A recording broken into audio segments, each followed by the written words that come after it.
Giant Steps by John Coltrane has always been considered as a difficult tune for jazz pianists to understand, to learn, and to play.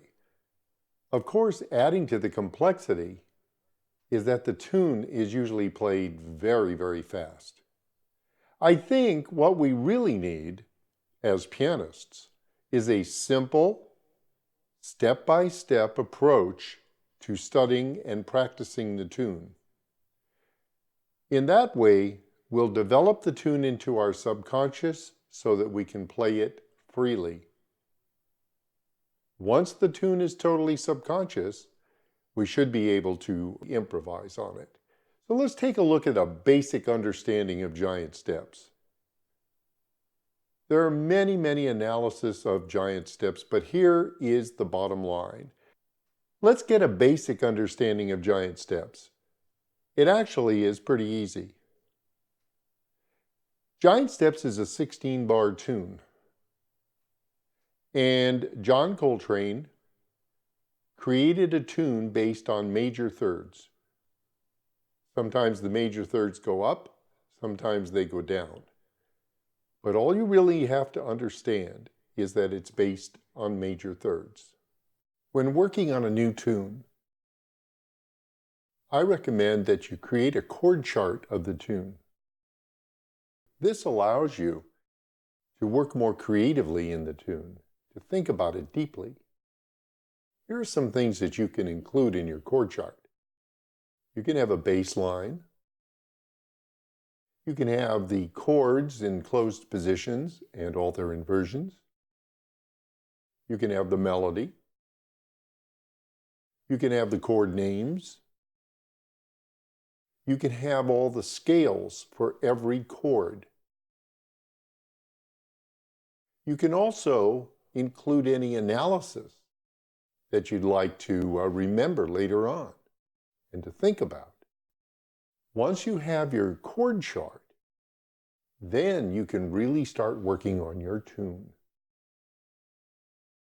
I don't recommend that you practice this tune the way you see it in a basic chart of the tune. I think it's confusing. Here's an easier way to practice the tune. I call it chord flows. The first chord flow is in the first three measures of Giant Steps. And it is B, D, G, B flat, E flat, all major thirds. The second flow are measures 5 through 8, G, B flat, E flat, F sharp, and B. The third flow goes from measures 9 through 16 through the end of the tune. And this is a series of 2-5-1s. So you have 2-5-1s on E flat, G, B, E flat. And finally, there is a final turnaround back to the key of B.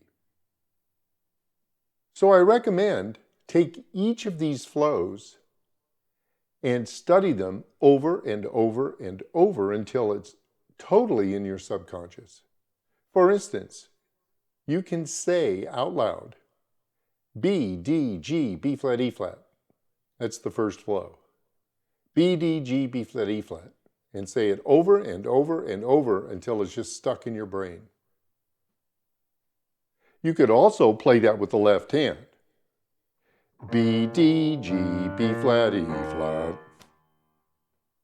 Secondly, take the second flow. G, B flat, E flat, F sharp, B. G, B flat, E flat, F sharp, B. G, B flat, E flat, F sharp, B. And the last would be the flows of E flat, G, B, E flat. And then I include this final one going back to B. Okay, once you've done that and you've familiarized yourself with the flows, let's take each of the flows playing with a bass note and the melody note of the tune. So the first flow is like this.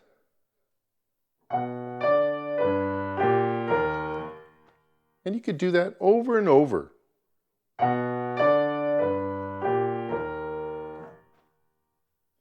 And then, of course, you have the A to D. It's just a 2-5 going to the next flow, and that is G, B flat, E flat, F sharp, B.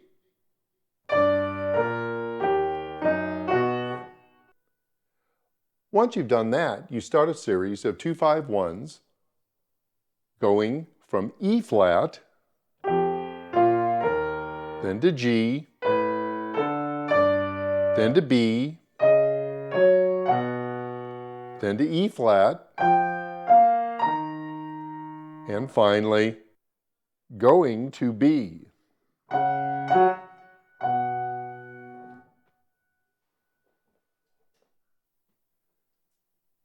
All right, now we're going to take the scales for each chord. And if you'll note, we have a B major seventh, and it's a B major scale. Here's the D, we'll play D mixolydian to G, to B flat mixolydian. The mixolydian is a major scale with a flatted seventh and an E flat major 7 scale. Now, also at this time, I cannot explain all the jazz scales that are available.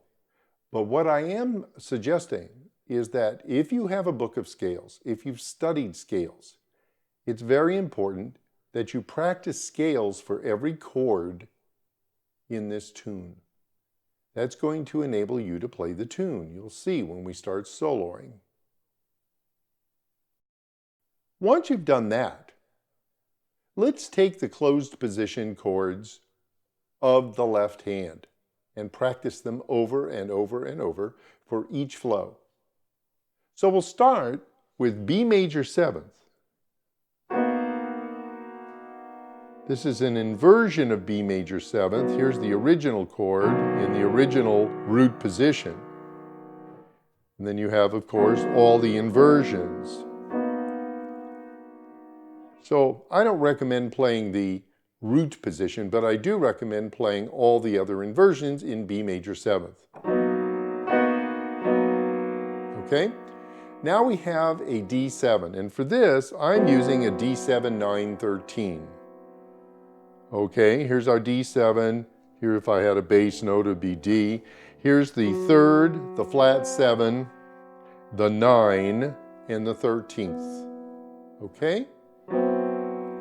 Then we're going to a G major 7th, a B flat 9-13, 7-9-13 chord, and an E flat major 7-9. Now, I don't have time here to explain every chord, so if you have a chord dictionary, you can find these chords, or you can look at my series, The Jazz Skills for Piano.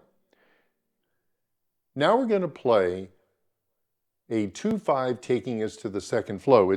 We're going to G major 7th, so it's going to be G, B flat, E flat, F sharp, B. So we're going to play A minor to D 7th, and we're going to start the second flow.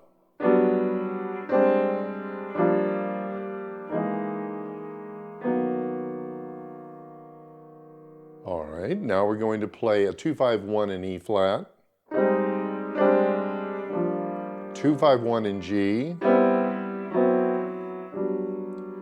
2-5-1 in B,